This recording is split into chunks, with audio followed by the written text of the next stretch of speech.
Comrades, oh, nice. Comrades. Can you hear me, comrades, okay? There's a subversive person in the audience. Can you hear me okay? Fantastic. Comrades, I want to welcome you all here today. This is an event that we hold very dear to our hearts. It's an event held by the Communist Party of Great Britain, Marxist-Leninists. Many of you are members, many of you are friends and comrades, and we have great guests of honour from the embassies. It's our international barbecue. The barbecue, obviously, we're going to have afterwards. I hope you'll all be able to stay. There's beautiful meat prepared. All of it's very fresh, very delicious. And vegetarian options. Vegetarian options too. Okay, so please stay, eat with us. It's a time to exchange ideas, exchange contact, and become really socially close to each other. It's very important if we're going to build and work together, so please do stay. We, in particular, celebrate internationalism because we are a party of internationalism. We understand that just as capital has transcended the boundaries of individual countries and exploits the whole world, and British and American capitalism in particular are playing a most nefarious and dirty role all around the world, it's the responsibility of the working people likewise to burst the bonds of individual nationhood, to transcend the thinking of being isolated wage slaves looking towards the leadership of our own national bourgeoisie, and think internationally and look internationally to make common cause. Of course, we remember the closing words of the Communist Manifesto that workers of all countries must unite. We have nothing to lose but our chains. We have a world to win.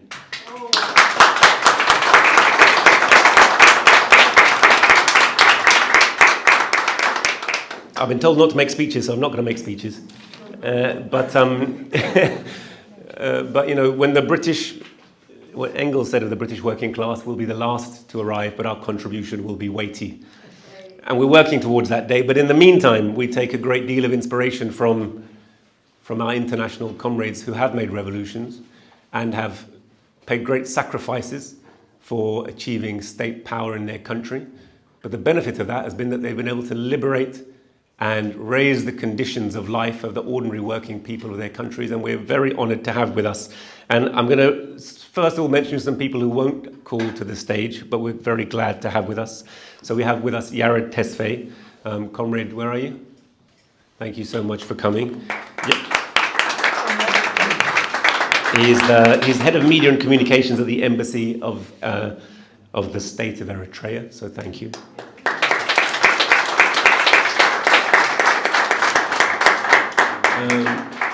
We have Comrade, welcome comrades, come in please, come in and make yourself comfortable, comrades, you're really welcome. We have got Comrade Linh Vu, who is the first secretary of the Embassy of Vietnam. Comrade, where are you?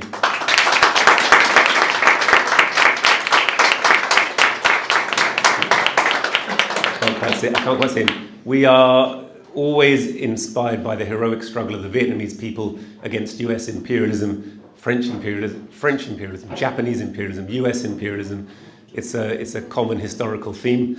And my father, Harpal Bra, who sadly is not with us today, and whose memorial we held after his death of January 25th this year, was really inspired by the heroic struggle of the Vietnamese people, Vo Nguyen Giap and Ho Chi Minh, of course, who are great communists, great liberation fighters, great anti-imperialist fighters. So we're really pleased to have you with us today.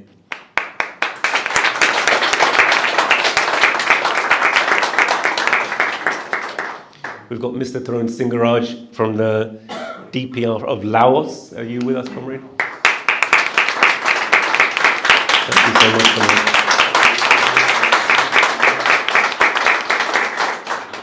There's a story of what is called, it was kind of derisively called by the US troopers in army, the Ho Chi Minh Trail. You'll be familiar with it. How did the Vietnamese people maintain their struggle against the US imperialism when the South was under full occupation? And of course, it wasn't just Vietnam alone, it was really the struggle, combined struggle of the Indo-Chinese people.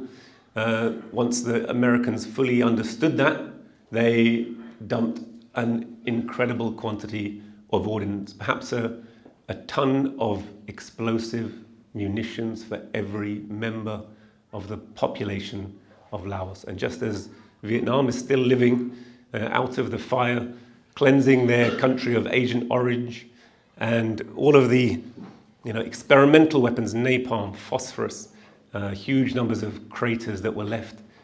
Laos is also still facing the problems left by US imperialism in the munitions.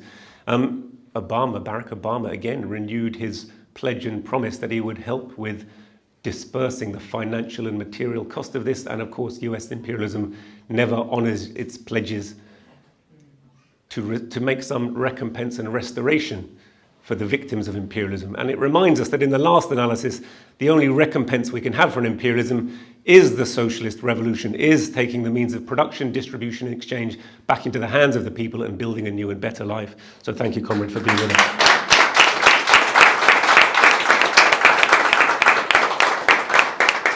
We in particular use this date, and it's 26th of July, 2025. So it's not only my wife's birthday, and I salute her for being with us today. But it's a day of great significance because 26/7, of course, was the movement of Che Guevara and Fidel, and 26/7 took its name from that date, 26th of July, and it was inspirational because that was the date upon which a young Fidel Castro, as a student, mountaineer, a heroic kind of figure, but a nationalist figure who wanted to throw off the regime of Fulgencio Batista, who wanted to push out the imperialist collaborators from his country and win a new life, had mobilized 200, 300, 400 students, including his brother Raul, and others who were later to play such a key part in the Cuban Revolution, to storm one of their chief military bases, the Moncada barracks. And whilst the mission itself was abortive, did not succeed, did not spark the revolution on that occasion, we know it led to Fidel's trial, impeachment, at which he gave that incredible speech in which he's able to say, "History will absolve me." And history did absolve him through the process of struggle that he was later to lead. So we would like to welcome Pablo Ginarte. Please, if you would come and represent the Cuban ambassador. Pablo is the first secretary of the Embassy of Cuba in the UK, and it's great to be with you, Comrade. Thank you so much for being with us. And almost, it's a revolutionary moment in history, because the next day, the 27th of July, 1953, was the date upon which the heroic people of the Democratic People's Republic of Korea, the DPRK, as always universally referred to in our country as North Korea, but the Democratic People's Republic of Korea, won their famous victory in the Fatherland Liberation War and were the first nation to defeat that Goliath and monster US imperialism. So we salute them.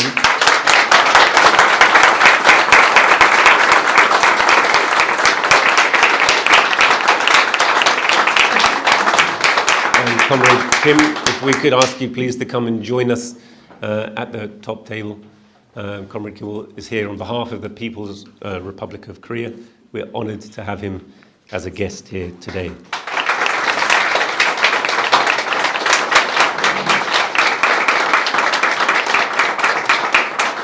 Thank you so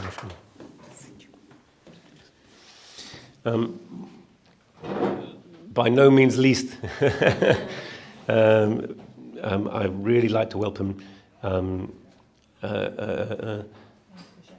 Minister Zhao Fei from the Chinese Embassy for the People's Republic of China. Please, Comrade, come.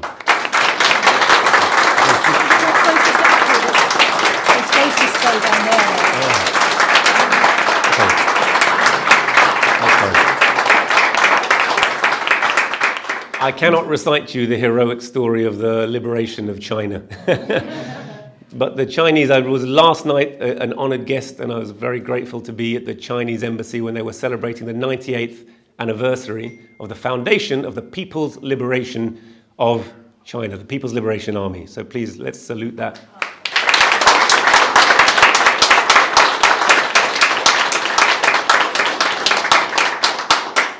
The People's Liberation Army was an army forged in struggle. we went on and we understood the history of Chu Te and of course, Comrade Mao Zedong himself, who were absolutely fundamental in the formation of that armed struggle, who took the liberation struggle to the people, who gave us so much rich history of people's war, who taught the working people, even if they weren't purely in towns and developed industrial working class, that the rural people, the agricultural people are able to throw off those monsters of, one, feudalism, and two, foreign colonialism and imperialism, which dominated and crushed the lives of the Chinese people.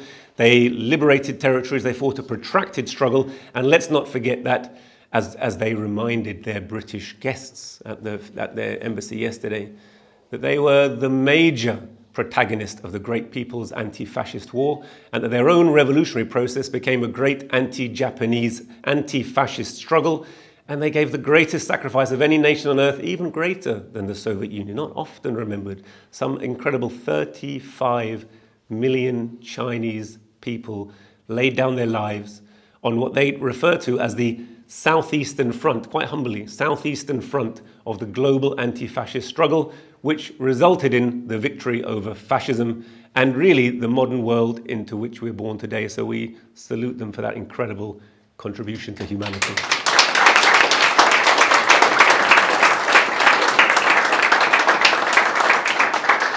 We've arranged the table badly and I've called people up wrongly, but I'm going to ask Comrade Kim to speak, then I'm going to ask Comrade Pablo to speak, then I'm going to ask Minister Zhao Fei to speak.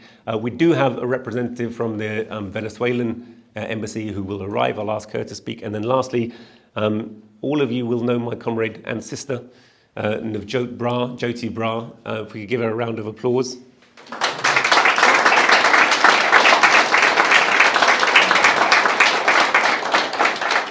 Jyoti has recently become the leader of our party, the chair of our party, chairman, chairwoman, chair. We are really honored to have her with us. She's incredibly busy. She's one of the leaders of the World Anti-Imperialist Platform, which is part of the effort to, again, on this theme of internationalism, to galvanize workers in struggle all over the world and have on a correct platform of recognizing the real anti-imperialist struggle against NATO, against US imperialism, against British imperialism, and all the countries who are aligned with that program, so that the communists can take their rightful place in the current struggle that's going on. There's a genocide happening in Palestine. There's a genocidal proxy war being waged in Ukraine against Russia. The people of the Southall states are struggling to free themselves. There's a great upsurge of anti-imperialist struggle, and we need to connect the British working class to that, and that is our mission. So Jyoti, her work has been really well received. She's increasingly a voice that is known throughout Britain, throughout the left, throughout the world. So we'll be finishing with her speech and contribution, which I'm really looking forward to. So please give her a round of applause.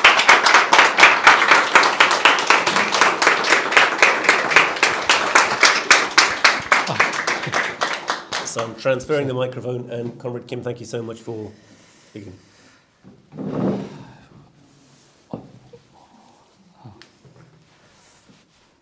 So, hi everyone. Yes. So first of all, I'd like to send my warm greetings to all participants, as well as embassy diplomats, on behalf of the Democratic People's Republic of Korea in London.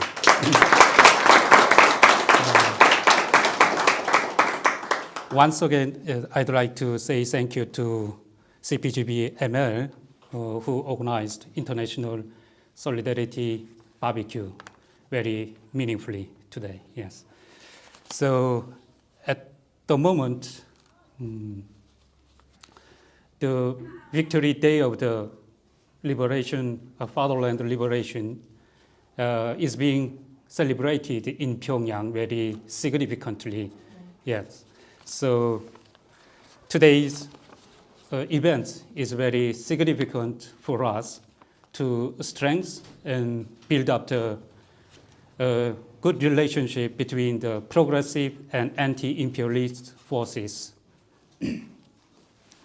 July 27th, 2025 marks the 72th anniversary of the victory of the people of the democratic peoples Republic of Korea in the Fatherland Liberation War, 1950-1953.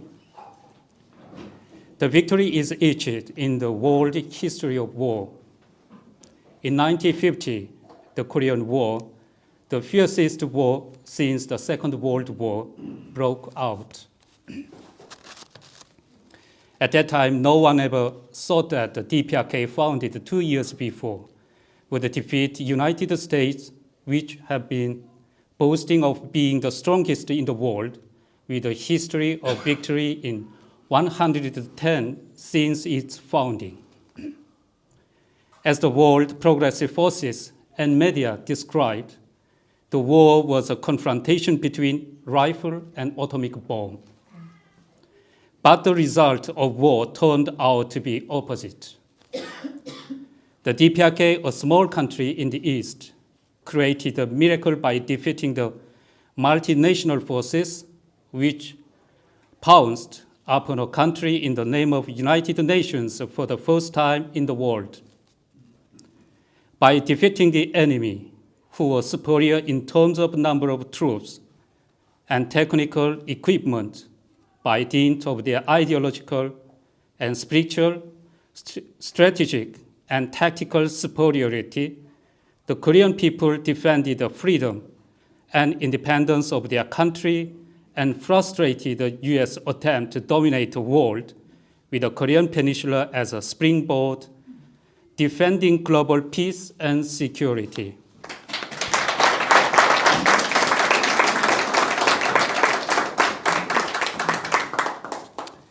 The credit goes to the outstanding military ideas, brilliant strategies and tactics, and Juche-oriented warfare of the President Kim Il Sung, a military genius.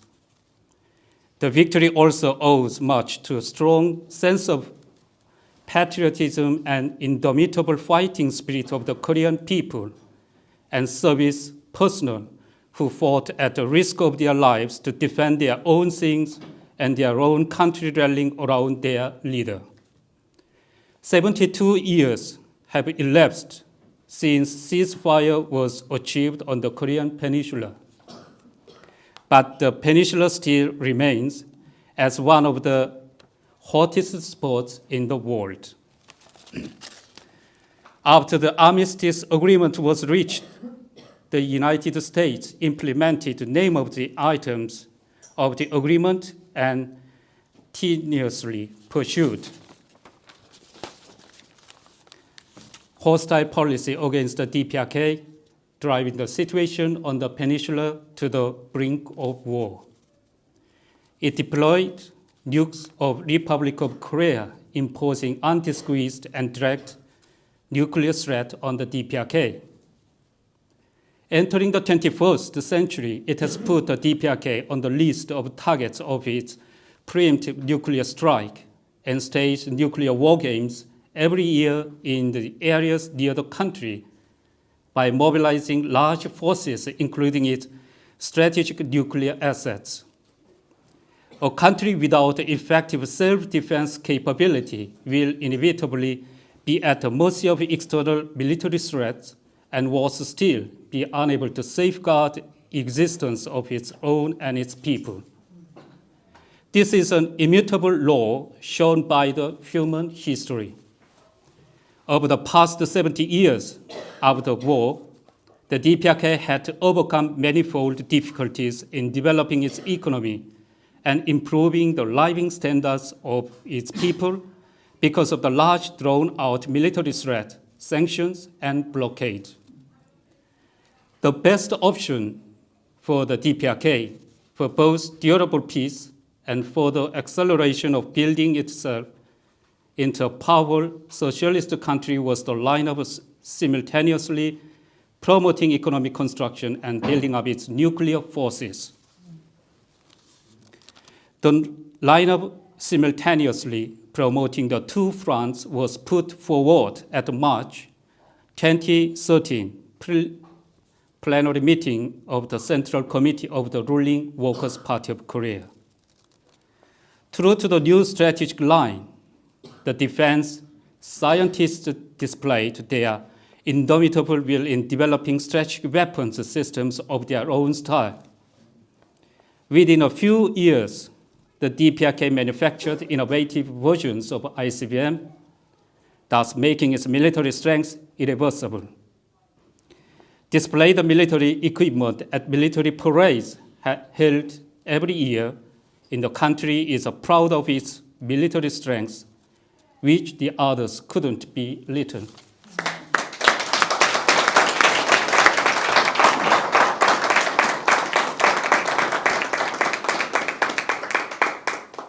With this, the DPRK could frustrate machinations of the hostile forces who were trying to drag it to their arms race by aggravating the situation on the Korean Peninsula and speed up its economic construction. This can be testified by the demonstration of the potential of its self-supporting economy, like setting up structures that reflect its people's dreams and ideals, and opening the new era of rural rejuvenation amidst severe difficulties like harsh sanctions, global healthcare crisis, and successive natural disasters. In the present world, where confrontation of strength is the order of the day, the country's sovereignty and dignity and genuine peace can be assured only by an overwhelming defense capability. This is the creed of Kim Jong-un, President of the State of Affairs of the DPRK.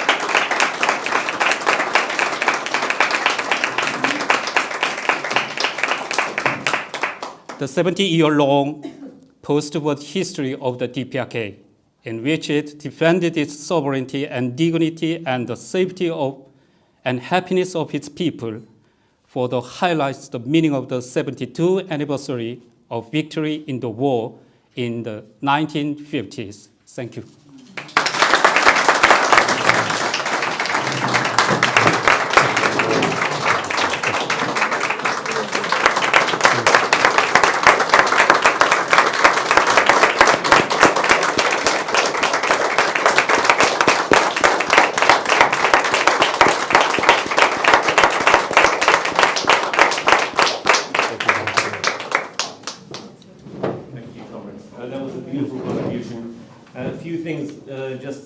Comrade Kim reminds us of one, there's a dictum of Mao's that said, power grows out of the barrel of a gun. You know, we are about the business of revolution to make a better life, to liberate people, to feed children, to feed the hungry, to lift up and nurture humanity. But we would be mistaken if we think that the NATO imperialists who are happy to drench the world in blood to maintain their profits, their super profits, their maximum profits, will simply allow us to have world peace by holding hands and praying for it. No? So the force of the revolutionary struggle and the ability to maintain it. You know, there's a lovely book by Engels on authority in which he talks about the nature of authority. He's talking about the anarchists. And he said, have these gentlemen ever seen a revolution? It is the most authoritative thing whereby one section of the population impose their will on another section of the population. Of course, we're talking about the great mass, the majority of the population, taking away the right to oppress us from that tiny parasitic clique. They will never go quietly. And it's a great strength. We mustn't fall for the incredible barrage of actually quite racist, but obviously anti-communist propaganda, which we see particularly directed at the DPRK in our country. The lies, the myths, the making them sound ridiculous, the making them look ridiculous, the belittling of their revolutionary culture and traditions. We do not buy this for a second. We are incredibly mindful of the sacrifices the Korean people make and the incredible victory they've won and the beautiful life. I've been to the DPRK. It's a beautiful country. It's a beautiful country, free of advertising, where you have a kind of mental headspace that you don't have here, where the people live in people's palaces, the children have the highest cultural available to them, but none of it's possible without resisting the constant saber rattling of the relentless, Ulchu Guardian, Operation Freedom, blah, blah, blah. It's like ridiculous names of constant military threats and propagations that NATO hold surrounding, and increasingly even involving the former Japanese fascists, in those military games. The thought of it, when the destruction that the Japanese fascists have wrought against the Korean people, against the Chinese people on the peninsula, and rehabilitating their militarism. So this is what we're talking about. So it's an incredible honour to have Comrade Kim with us today.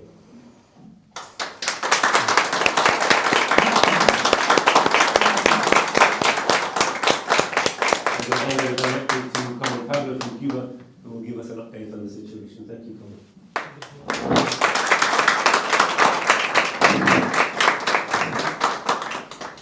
Thank you so much, Rangit. Thank you so much, Jody. So sorry, let me just pin this on. Sorry. Thank you so much.